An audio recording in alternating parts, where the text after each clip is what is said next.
I was 13 when I first got access to a computer. My parents bought me a Macintosh in 1984 when I was 8 years old. I was in 6th grade. I learned to code in college. Freshman year, first semester, intro to computer science. I wrote a program to play tic-tac-toe. I think it was pretty humble beginnings. I think the first program I wrote asked things like, what's your favorite color?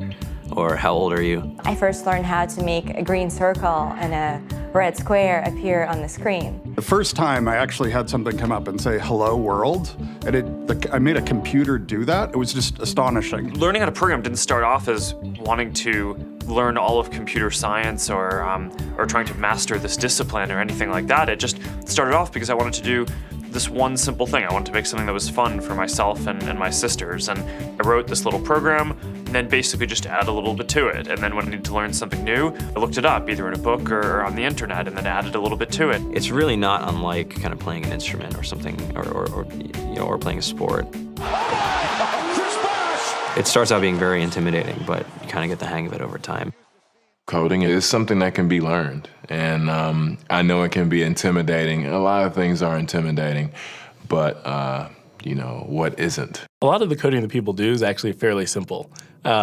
It's more about the process of breaking down problems than sort of coming up with complicated algorithms as people traditionally think about it. You don't have to be a genius to know how to code. You need to be determined. Addition, subtraction, that's about it. You should probably know your multiplication tables. You don't have to be a genius to code. Do you have to be a genius to read? Even if you want to become a race car driver or play baseball or build a house, all of these things have been turned upside down by software. What it is computers are everywhere. You want to work in agriculture? Do you want to work in entertainment? Do you want to work in manufacturing? It's just all over.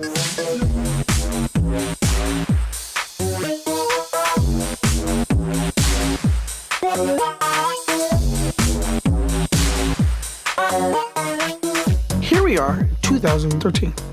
We all depend on technology to communicate, to bank, information, and none of us know how to read and write code. When I was in school, I was in this after-school group called the Whiz Kids. And when people found out, they laughed at me and, all these things. And I'm like, man, I don't care. I think it's cool. And, I'm learning a lot. And some of my friends have jobs.